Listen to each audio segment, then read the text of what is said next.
record. And yeah, it's fabulous just to see people who I know in the network but have now joined the provider collaboration. So that's really, really cool. So thank you very much for joining us. We'll probably have a few more folk join us just slightly afterwards as well. Just to give you a bit of context, this networks or group's been going for, Paul, what would you say, 5 weeks now? 4 weeks, 5 weeks? Yeah, about that. Yeah. Yeah, about that. And kind of started off with a smaller group of us, just kind of come together to kind of, I guess, share resources, share challenges, share opportunities. Bearing in mind that I think the elephant in the room is we tend to operate in a sector that doesn't tend to be very collaborative and tends to be a little bit guarded and competitive. So Paul and I, probably a couple of months ago now, spoke and said, wouldn't it be a good idea if we could just get together, have a regular call and just see if there's any opportunities where we can share learns, share resources, kind of start to build that collaboration in apprenticeship and skills. And yeah, we've been going for the last 6 weeks, and we bring in and out kind of guest speakers. We share lots of information. We tend to have a topic every week that we tend to debate and discuss, and there's actions that come out the back of that. Paul, anything to add off that? Yeah, no, absolutely. So just to reiterate it, the purpose of it really was just to share best practice, share ideas, share concerns, share problems, and just work collaboratively, just to support each other through what's clearly challenging and for some difficult times. Yeah, which I think probably everybody here is doing anyway, and we just wanted to just bring together as many people to see if we can be uniformed and joined up and make an impact and support people where possible. And that started with funding bids, that started with sharing, oh, are you aware of this is happening in terms of assessment or tech or whatever it might be, really. So yeah, it's been a nice little group, and it's great that we've got extra people join as well. So thanks very much for joining us.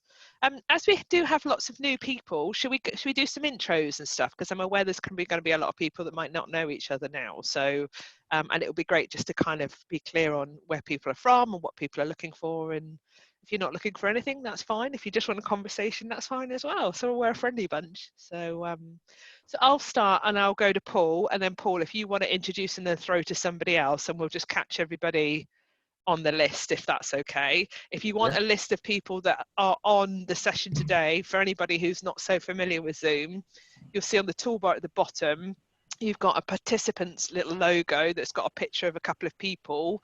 And if you click on that, on the right hand side, you'll get a list of all the people in the call that are joined. So it will say we've got 11 people at the moment. And then also next to that, it's worth just having the chat box up as well, so we can share documents or websites or anything that will pop up in that little chat box on the right hand side. So, so if you need a list of people, you've got that in the participants box. So yeah, thanks for being here. So my name's Erica Farmer. I run a company called Welcome to Learning Limited. I work with companies to upskill trainers on digital technology, but I also do a lot of apprenticeship consulting. So I'm pretty much an independent. I used to work with providers. I've worked for HIT Training. I've led apprenticeships at British Gas, and also Virgin Care as employer providers as well. So I guess my intent really here as a complete independent is just facilitating the conversation and helping everybody get the best out of what they get, and helping people to contribute really. So yeah, so that's me. So Paul, I'll go over to you if that's okay. Yeah, good morning everyone. Paul Conroy, I'm the owner of Nets Group. We run a couple of training providers, one that specialises in energy, the other one in digital skills. Been in the adult skills and employment sector for over 25 years now in various guises. And under our Nets banner, we have been working on and trying to promote obviously carbon reduction, but through that in the delivery of training. So actually, whilst this is very challenging and difficult for lots of providers, what it has done is asked everyone to really embrace the use of technology in their delivery, which is one of our mantras. And so it's very, very poignant and very timely for us. So this is where it's really good for us all to get together and to share, as I said, ideas and best practice in terms of how we can all move forward. So yeah, that's me. Over to Sarah. Good morning, everyone. Thank you, Erica and Paul, for having me. So I also run my own business, which is called Peer Genius, and that's a HR Directors Forum. We were face-to-face, but obviously with COVID, we've had to go online, and I don't know what I would have done if I hadn't been introduced to Erica. So she's really given me confidence and ability to be able to run my business online, so I can't thank Erica enough. I also wear a couple of hats, so because I'm really passionate about the future leaders of HR. I'm also a lecturer at Wolverhampton University, where I did my postgraduate. I do mentoring for the university and also BCU, and I'm also an assessor at Warwickshire group of colleges. So I help them, the students there, with their CIPD apprenticeships. So it's great to be a part of the group. So I sort of give insight from that employer's side of things, but also from my learner's perspective as well. So it's great to be a part of the group. Thank you. I'll hand over to Sue. Thank you, Sue. Thanks, Sarah. Morning, everybody. My name's Sue Davis. I run a business called People Skills. We primarily deal with, as the name suggests, delivering development and HR support to people either as individuals or in groups. And at the moment, probably 80% of our work is around apprenticeship, and specifically management apprenticeship. So I joined the group originally because obviously that was something that we have discussed, and supporting people along those lines in delivering the apprenticeships, particularly at the moment through obviously through Zoom and online facilities and stuff like that. I've had my business for about, it's 25 years in April, so it's quite a long time. And yeah, I've just found when I can join the group, because I can't join every week usually, but when I have joined, it's been really helpful. Had some really good ideas. The speakers have been really good. So yeah, that's why I'm here. Thank you very much for that. I'll pass over to Christine. Good morning. I hope you can hear me okay. Yeah. Yeah, good. I've been having some weird things happening with my computer. Good morning, everyone. So I'm freelance as an education consultant and trainer. My background is heavily in apprenticeships, more around the maths and English, the quality side, compliance, staff training, so that kind of focus. So that's very much the space I sit in. Very, very passionate about learners getting the best deal, and certainly about the integration of maths and English, because they're, for me, two of the most important qualifications that anyone should have. And there's so much bad press about it. It's very easy to get me on my soapbox over those.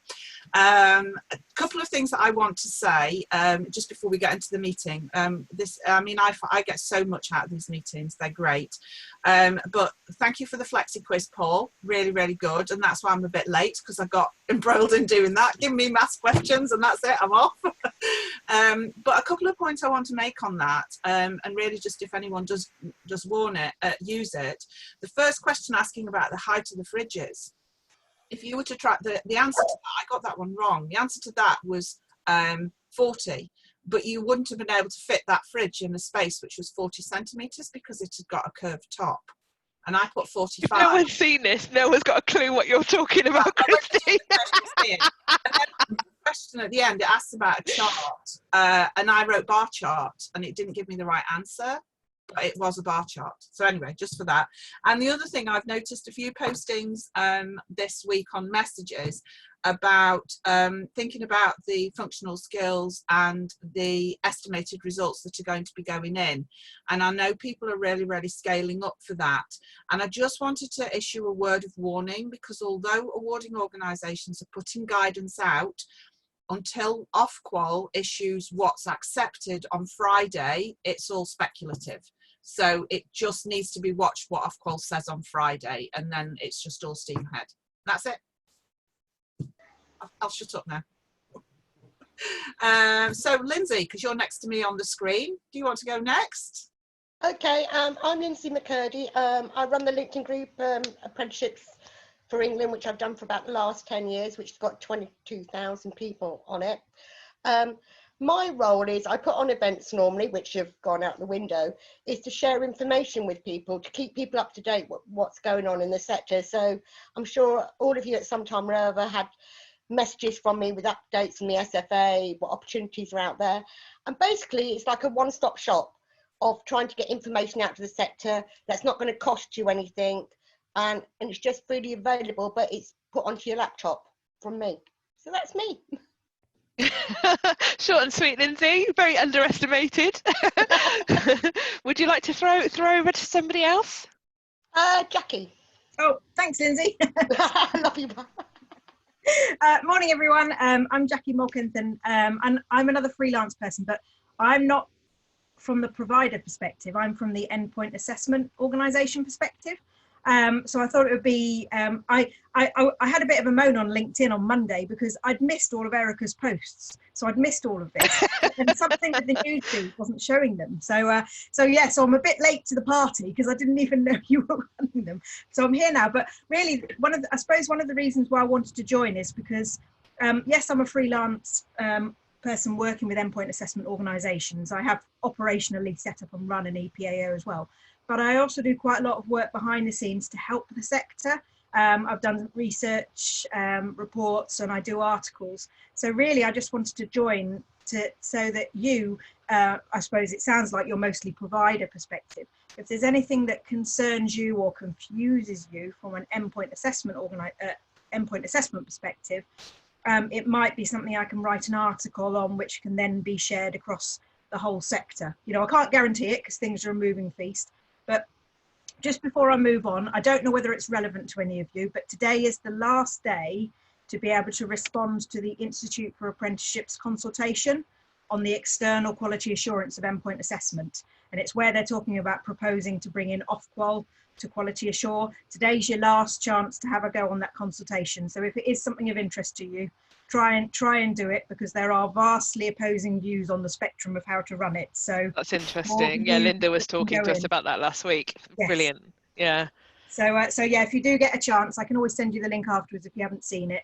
But as I say, don't feel you have to. I just want to make sure that as many viewpoints go in as possible so that they can make an informed decision going forward.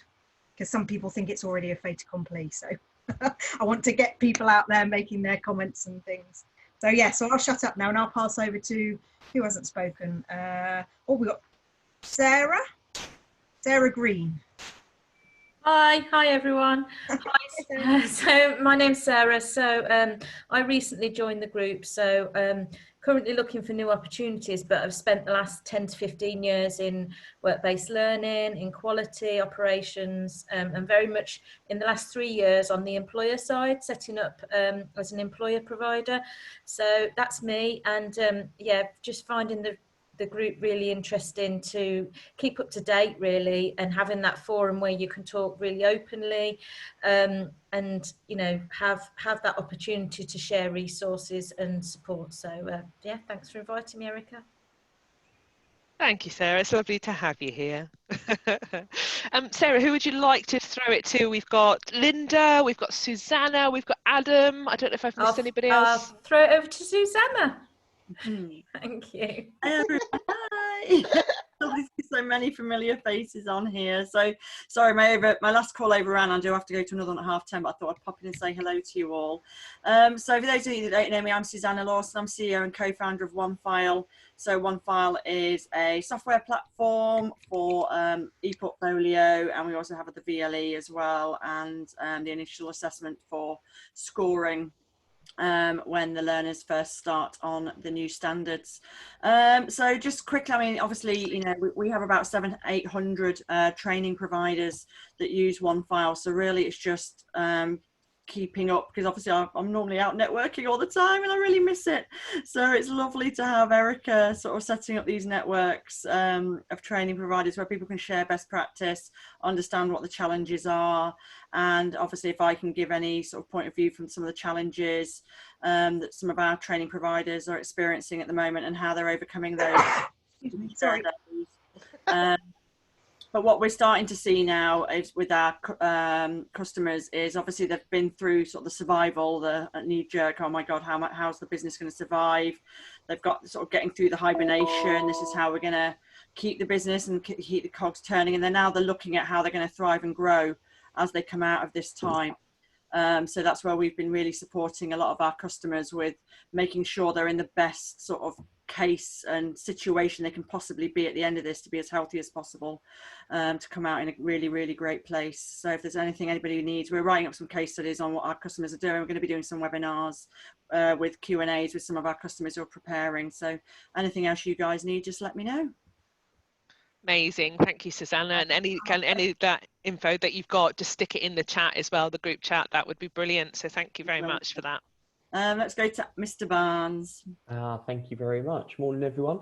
I feel a bit left out because I'm not self-employed. I don't run my own business, and I'm probably one of the few that doesn't on here. I work for Heart Learning Development, who are part of North Hertfordshire College Group, head of employer engagement. So it's been a bit of a challenge the last few weeks to get people on board and understanding how they can still actually invest in staff training and development, even if people are on furlough or not at work, or using technology like OneFile. We are a customer of OneFile, to actually get people learning. So I've been there for about a year. Before that, I was at Babington doing a similar thing, but I actually come from a teaching background. I started out as a functional skills teacher doing maths and English many years ago. I don't know who we've not had. I know that we've not had Alison because she just joined, so I'll pass over to Alison, I think. Yeah, I've just had a private message from Alison. She's on the phone at the moment. That's why she's not got her camera on, and she's got some intermittent connection issues. But I think, last but certainly not least, is the very wonderful Linda Martin. Gosh, how can I follow that as well? Good morning, everybody, as well. Lovely to see you all. And again, I'm very grateful to be part of this group as well. And I guess I came across this group because Erica and I have worked together in the aforementioned training provider, but I saw Erica's welcome to 2-minute videos back at the beginning of the year and thought, oh, I like those as well. So we sort of caught up and we got some work going, and it sort of really built from there as well. So my background is learning and development. I've spent probably more years than I care to mention in work-based learning, working across a range of sectors and working, I think, with a range of learners. So I've done outreach work and I've trained up to sort of senior management level, and I've also done commercial work. So I've worked with clients as diverse as the Metropolitan Police and the Caribbean Tourism Organisation, for example. 2.5 years ago, I moved into endpoint assessment. So I'm the MD of Professional Assessment Limited. And I guess the last couple of months, I think somebody described me as persistent. I'm sure that's a euphemism for something. I'm not sure what. But I've been really sort of banging the drum for the flexibilities. And I guess within professional assessment at the moment, we've got the same challenges as lots of organisations within work-based learning and the restrictions that places on the work that we can do and furloughing and all of that.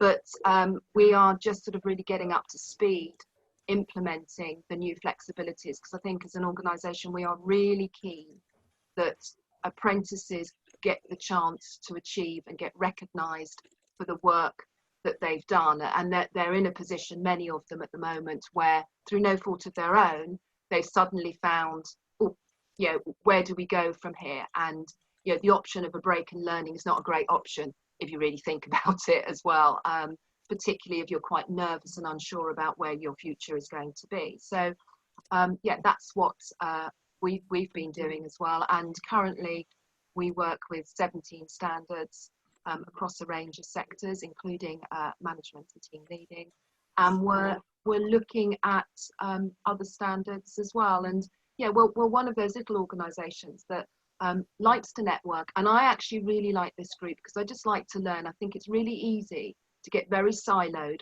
very quickly, and actually what I think this is brilliant for is actually just giving you that panoramic view and just getting, okay, there is a different perspective out there. So I think it's brilliant for that as well. So thank you, and that's me. Thank And you. actually, I can see I've got a colleague of mine as well. So if I can introduce Karen Brooks. Please, yes. Thank you. So yeah, I'm Karen from Professional Assessment also. I worked within training for previous 10 years, and I've worked for Professional Assessment for the past 2 years, where I'm the Endpoint Assessment Manager. I'd echo what Linda said really, in that I'm keen to explore ways to support the completion of apprentices in the current climate. I'm currently working at home with 2 children though. They're quiet in a corner at the moment. So my contribution over the next couple of weeks might be limited. I'll probably be on mute for most of the time, but I'm keen to sort of be involved. So bear with me.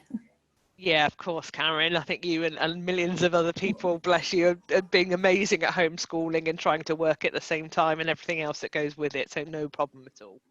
If you do have any background noise, then you feel free to use the chat box and stuff like that. We do have Alison still, but I'm going to think Alison's probably still waylaid a little bit. So I'm going to let Alison join whenever that works for Alison. Have we introduced everybody? I'm a bugger for moving on and forgetting people because I just want to get on to the next thing. So if we have, that's, I think, fine. Okay, that's great. Thank you everybody for joining. Like Susanna said, great to see some familiar faces, some regular faces, some new faces. So great for people to be here. So we've had lots of good conversations over the last couple of weeks. We've talked about mental health. We talked about apprentice progression. We've talked about, Linda had a great conversation with Paul last week around endpoint assessment, virtual assessment, what that looks like. I think we just kind of wanted just to kind of ground ourselves in where we are, specifically around the most recent announcements from the government, and what that means to providers or apprentices in particular, how we need to readjust and realign, and what kind of things are we doing to kind of focus around that at the moment. So that was going to be the topic of the conversation today, and what we'll do is we'll put those conversations in the chat group every week, and if you've got any thoughts, any ideas that you want to bring to that conversation, where you want to see the conversation go, it's a real open piece. We don't want to kind of feel like we're having to dictate the tone of the conversation or the theme every week. And Paul and I are also really keen that, you know, it's not just us talking at people, it's a real interactive conversation with people saying, oh, we've tried this, how have you thought about that? Here's some good resources for here. So it's a really, like Linda said, kind of an overall holistic view of how we can support people. So Paul, I think you were kind of keen to kick off the conversation and just share kind of what's happening from your perspective, and perhaps any builds on what I've just introduced there for the topic for today. Yeah, absolutely. Thanks, Erica. And it is great to see so many people join the group and hopefully be able to contribute to the group as well. Karen, I feel your pain. I have 5 children at home. I think we could probably have a whole different group on homeschooling tips. So totally understand there. Yeah, I mean, I think it was almost as if Erica and I had a crystal ball, because we were talking after last week's session, and then all of a sudden we get an update on the guidance on Tuesday this week. So it was very timely. And there were some definite updates in that guidance from the ESFA, and they covered a number of things. And from my perspective, if I go through each of the sort of main paragraphs within that guidance document very briefly, the first paragraph was where the training provider and the employer mutually agree for where the training takes place.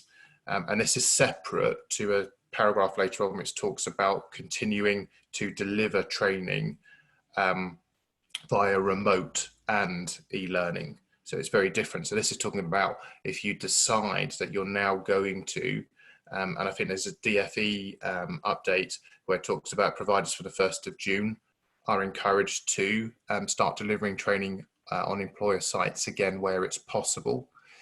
Now, for me as an employer, first and foremost, that obviously comes with some risks. It comes with some risks for my staff, and it also comes with some risks for the employer and their staff. So we're then talking about the health and safety risk assessments. There are definite COVID-19 guidance around returning to work. and we should all be looking at that and making sure that we've got the appropriate health and safety risk assessments in place. But I've got a question for Sarah Potter, Sarah, around what happens, and it may not be something that you can answer straight away, Sarah, but what happens if your staff refuse to either return to work or to go to an employer site because they don't feel safe? Where do we stand on that from an employer perspective? So that's a question for Sarah in a bit. It talked about furloughed apprentices and then being able to continue training, and also those that are furloughed that are at or near gateway. So they should be able to continue. We have one employer who has furloughed staff that has specifically said that they want them on the break in learning. So we've had two employers, in fact, who have said that. One, we've managed to change their decision whereby they're allowing those learners to continue whilst on furlough, but the other one is adamant. So they've had to be put on a break in learning for a set period of time. That has to be for at least 4 weeks. The guidance clearly stipulates when the restrictions were put in place, if you had delivered training in March, but then the request for the break in learning also happened in March, you can claim the funding for March. And on the ILR, you record the break in learning from the 1st of April. So if anyone isn't aware of that already. However, any breaks in learning from April onwards must be recorded as the break in learning, and therefore you won't be able to draw down the funding. Paul, very quickly, where did you get the guidance from? Just a question in the chat. Is it from .gov? Is it ESFA? Is it Institute? Yeah, so I'll send the link out on here, but you can also register on the ESFA updates. Thank you. And then you'll be able to get those as they come out.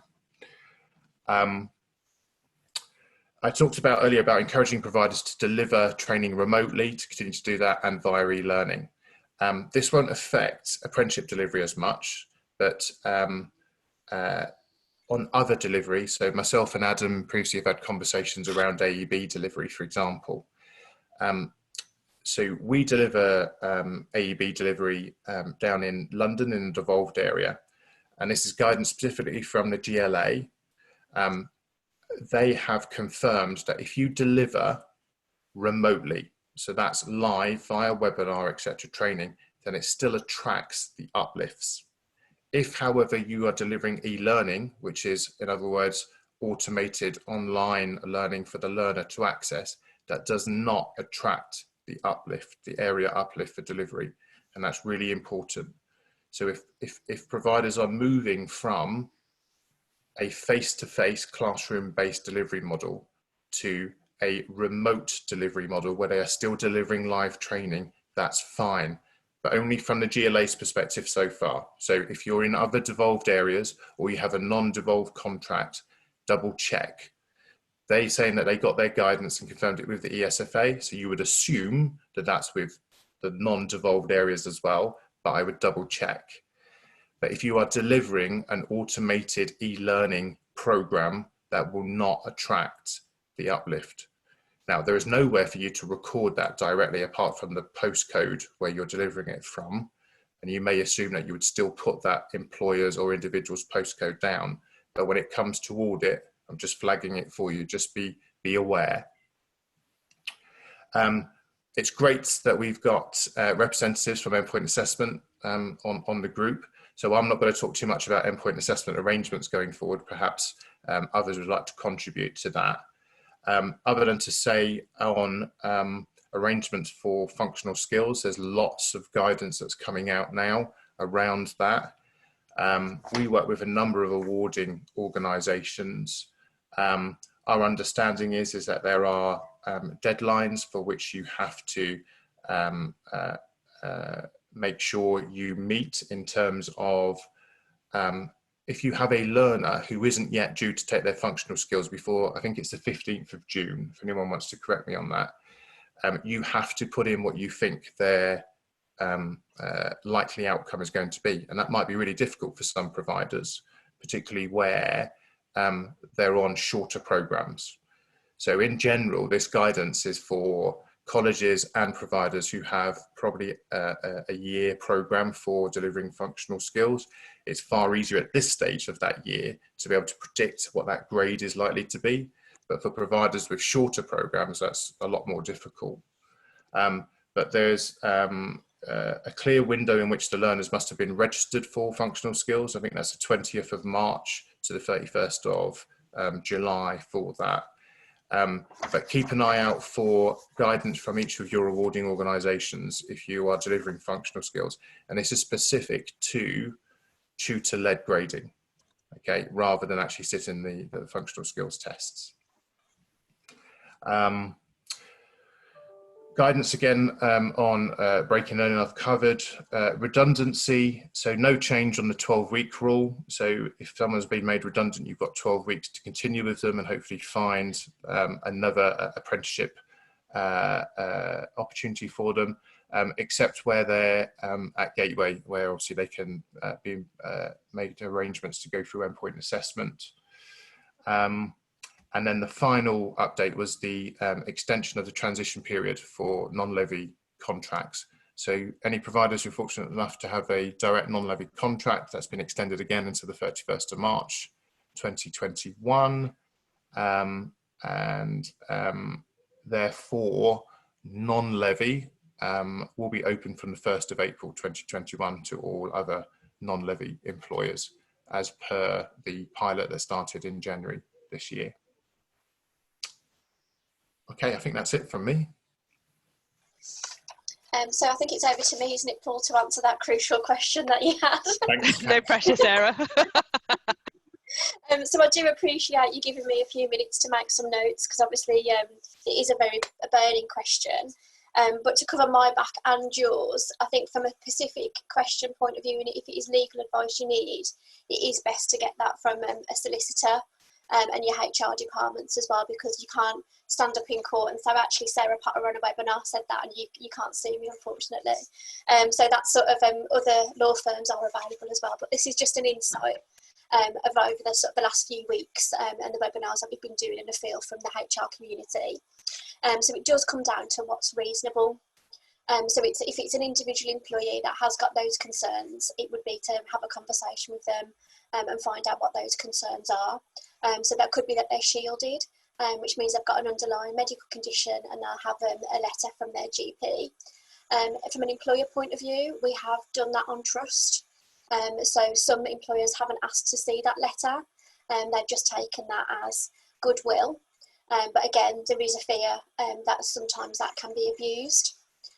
But with this, we sort of give everybody a chance in that, really, and then it'll come under a different process if we feel that they're not being honest to us. It could be the homeschooling issue, that the kids aren't back at school yet, so they might not be able to return back to work. So that might be another consideration. It might also be their journey to work that they're worried about, if they have got to commute by public transport and they feel that that's going to be a risk to them. So obviously that was one major concern for everybody when Boris Johnson said everyone can go back to work tomorrow, and then the whole HR community was like, no. And then it comes down to if that is sort of viable, and then that reasonableness, actually, we have put a lot of measures in place.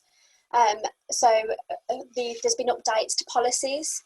So the HR community been updating their flexible working policy to accommodate people back to work, maybe on that phased return, or what does that look like?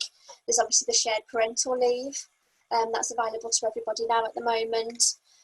But there's obviously, if people aren't abiding by the updated social distancing rules for those sites, then there is disciplinary procedures that are in place to escalate those. So I know even this week they've been giving out warnings to members and employees that have been following the social distancing rules and the new procedures put into place on those sites. On the flip side to it, if an employer hasn't done their duty of care towards their employees, an employee can claim against them under the Health and Safety Act, and that's from day one. So they don't have to have a length of service in order to put a dispute against the employer on that. So that's where it would come under. So if you think actually we've got a workforce that is quite new, a new business. They haven't got a leg to stand on from employee point of view. They have, and that comes under the Health and Safety Act, which also covers PPE. So that might be another consideration, that they haven't got the confidence to come back to work due to them not feeling safe. So I think it really comes down to that communication. So a lot of HR departments at the moment have been doing surveys with staff that have been furloughed to reintroduce them back to work, just to say, have you got any concerns? Is there anything that you're worried about? Here's the new site plan. So some departments have been doing like one in, one out. They've closed communal areas such as kitchens. Toilets have been a massive issue as well. So it might be that they're doing a rota basis to limit the amount of people that are on that site. And so the other thing to consider is if there's any mediation that's needed.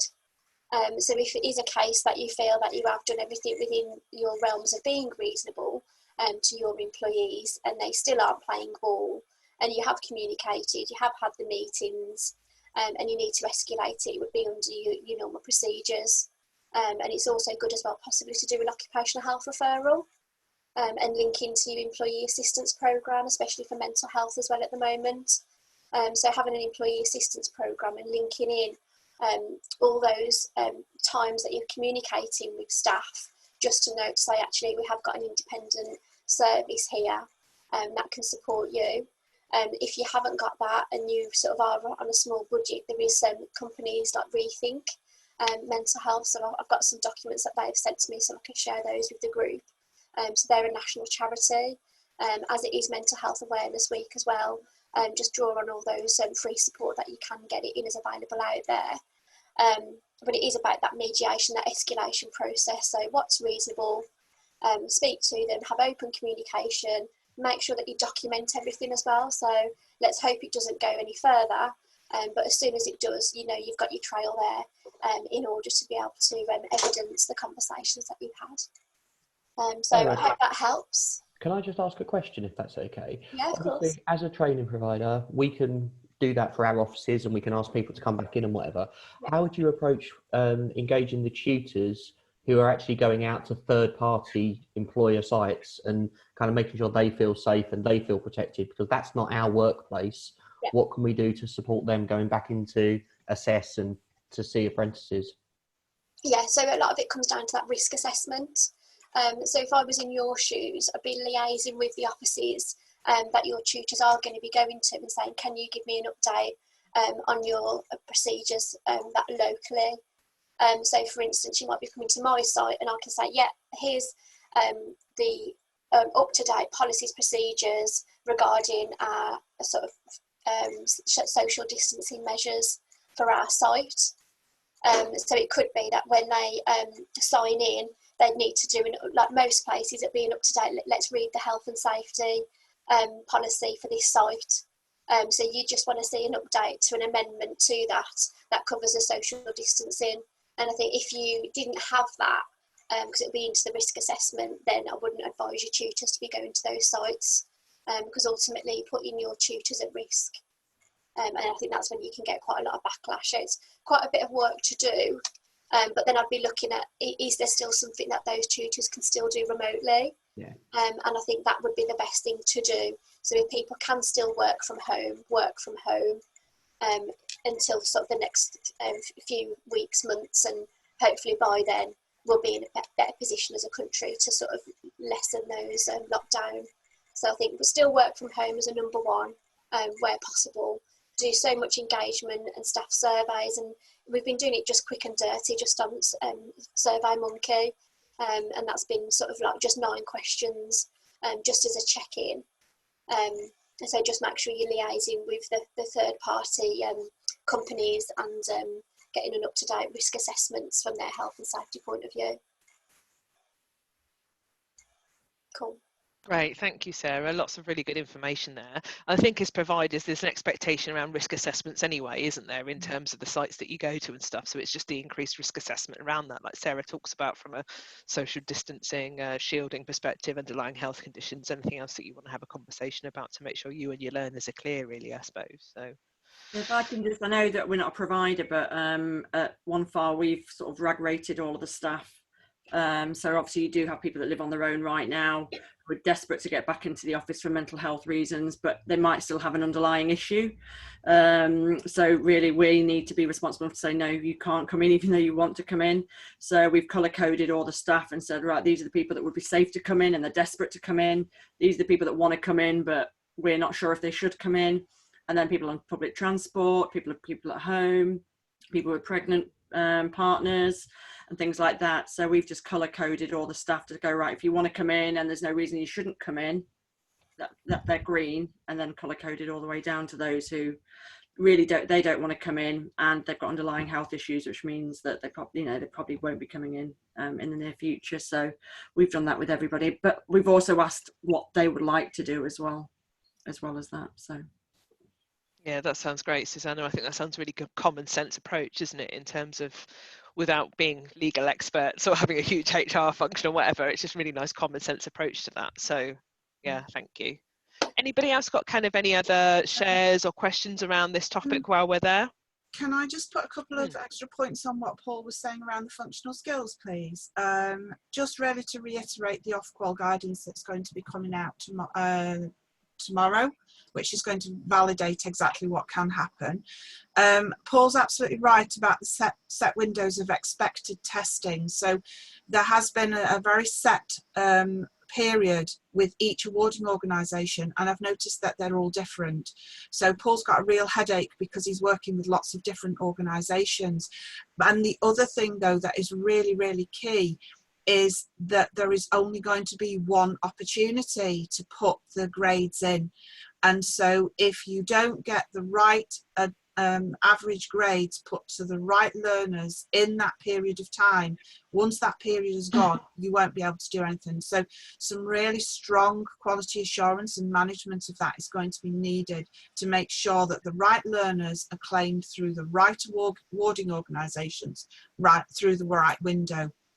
And the other thing I think is where the evidence needs to be strong. It doesn't need to be huge, but it needs to be strong. And there is going to be follow-up quality assurance.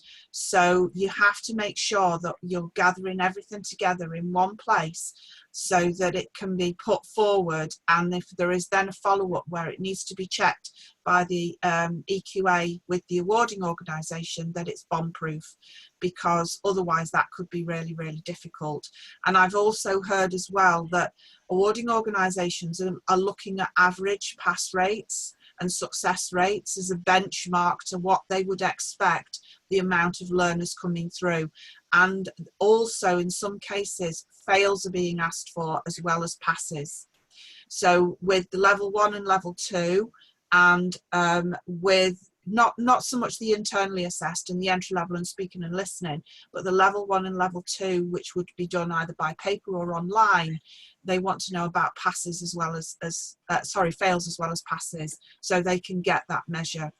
And then finally, if you've got furloughed staff who don't want to come back, or furloughed staff who can't come back at the moment because of the furlough arrangements, and you're needing to collect evidence from them because they can't do the work, then the recommendation is being given to talk to your awarding organisations and the EQAs to ask for guidance on how to do that, because you can't wait for those assessors to come back to give you the information, because you might miss the window.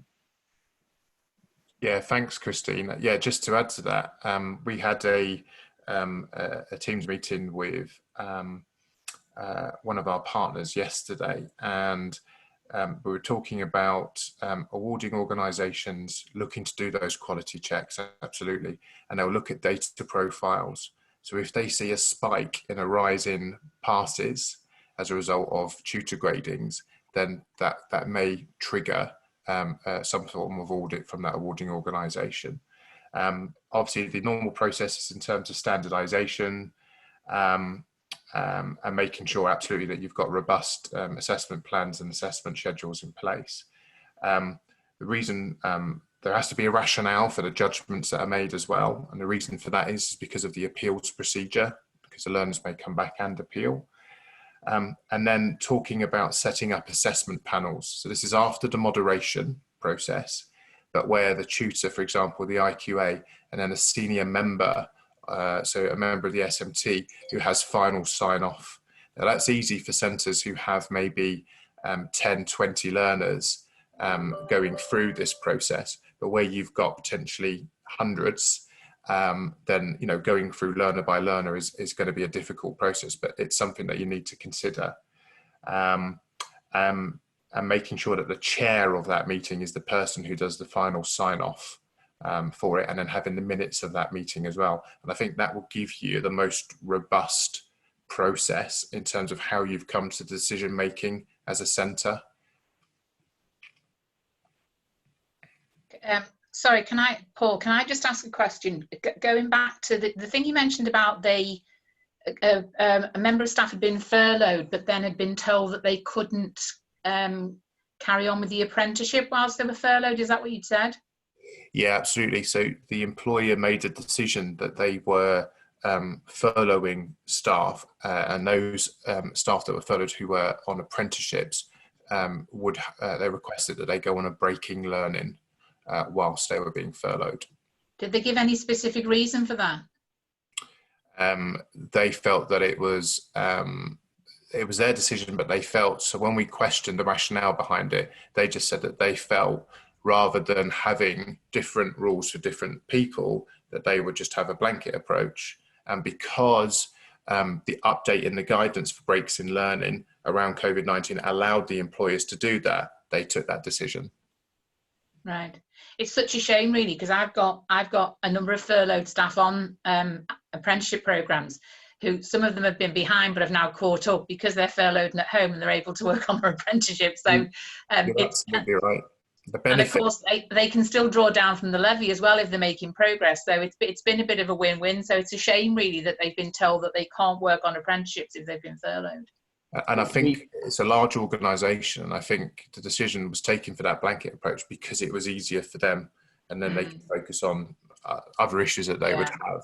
Yeah. Yeah. We've actually put some apprentices on breaks in learning as well, for a similar approach, Paul, that the organisations have said, well, we're closed. They're a retail organisation, and they've basically said that, everyone blanket across has been put on a break in learning where the staff have been furloughed, and unfortunately that's an organisational decision.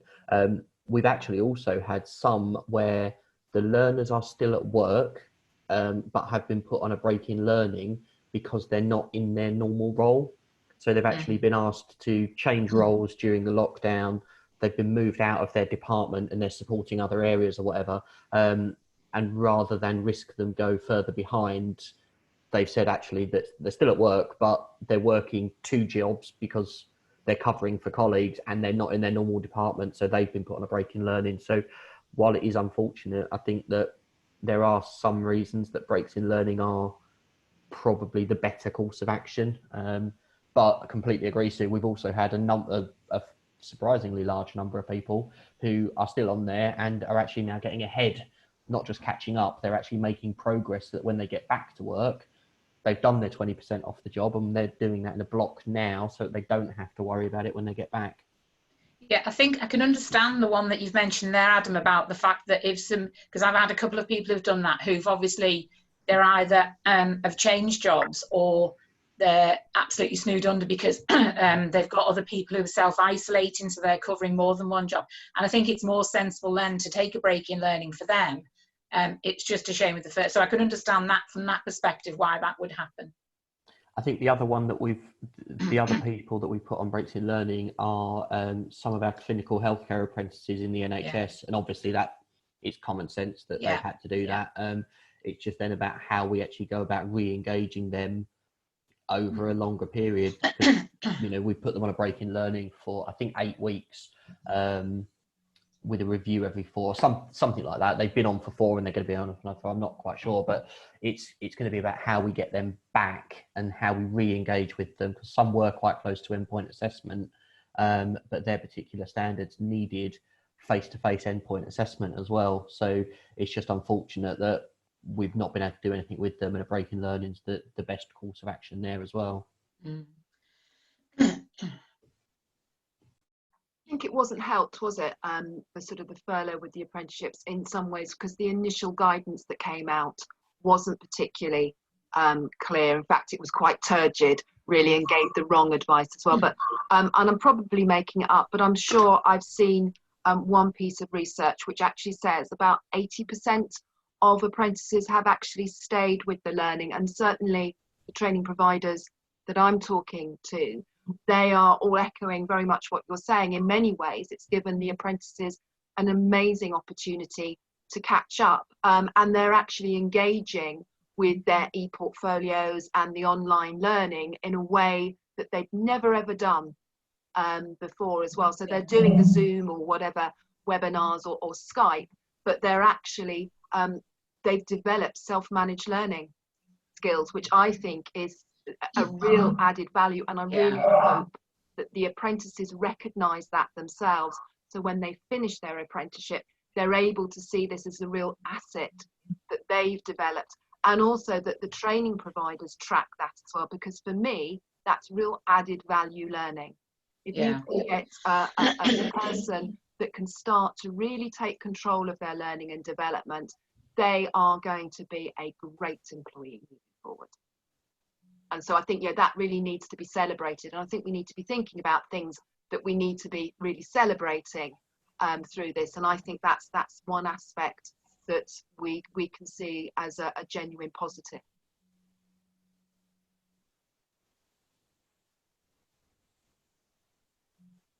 Good. Go on, Paul, you were going to say? I was just going to ask, have we got any updates?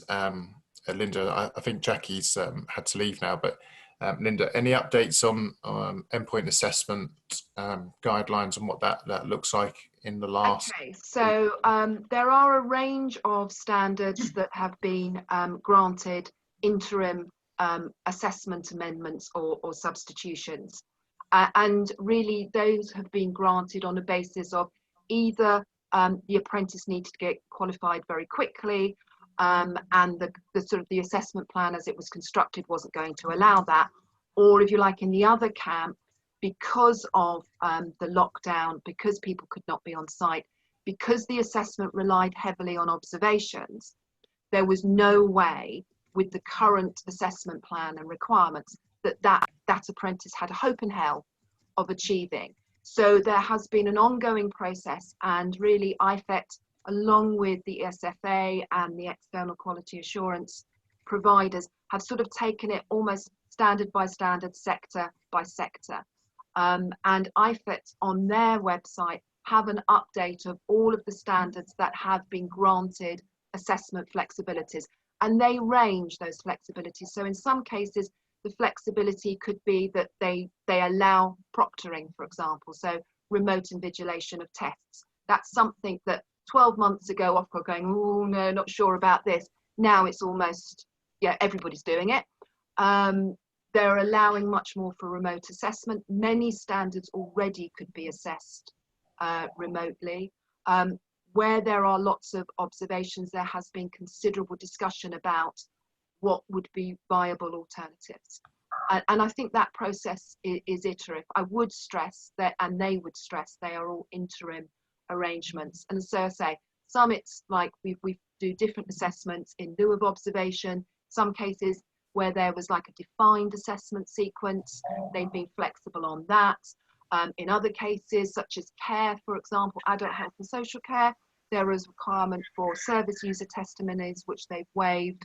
And there was also a requirement that you had to have the certificates for the diploma before they went into Gateway. Again, now, if you've just got evidence that you've requested the certificate, that will be accepted to pass Gateway. And I think version 4 of the ESFA guidance actually said around endpoint assessment. If an apprentice is in Gateway, but the employer has been furloughed, and ideally their line manager that would know that apprentice very well, the training provider can actually sign off Gateway, providing they can demonstrate that the apprentice is ready for assessment as well. So I think it's quite a lot of guidance, isn't it, on version 4 as well. So it's about 3/4 of the way down that particular guidance as well. So that's a bit of a flexibility there.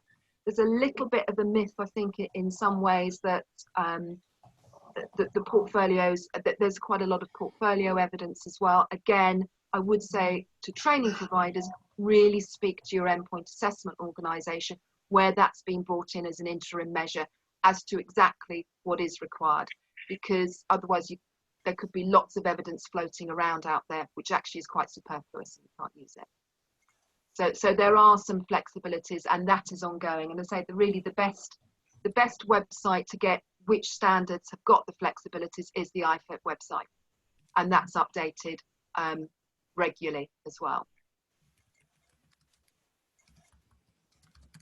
Great, thanks, Linda. Any questions for Linda on endpoint assessment updates and changes? I think that was nice and clear and succinct. Thank you for sharing that, Linda. That's brilliant. Just as we've been talking, guys, there's a number of links and documents that have been popped into the chat, which is fantastic. So everything we've referenced is part of this conversation. Just have a look through the chat. You've got some good links. You've got the ESFA guidance that we talked about. Sarah talked about rethink.org, that charity for supporting either yourself or your employers. There's a link there, which is fantastic.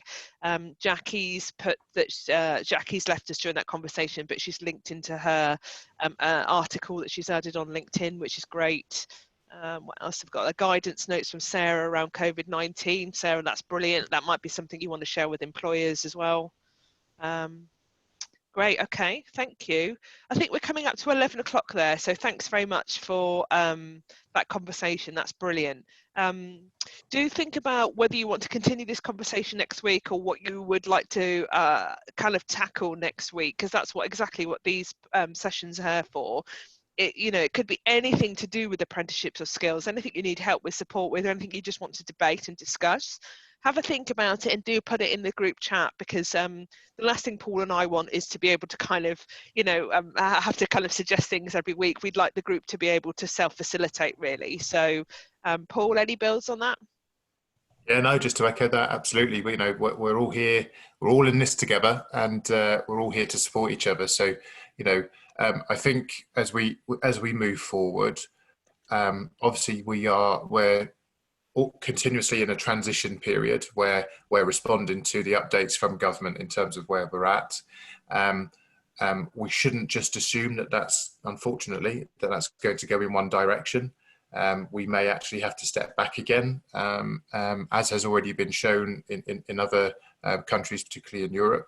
So we need to future-proof our delivery models as much as possible, and that is focusing, not only on our employees and apprentices, but on our staff and our resources as well. So it's just everyone thinking about that and what that looks like going forward, and then how we can discuss that and support each other, again, by sharing ideas and best practice.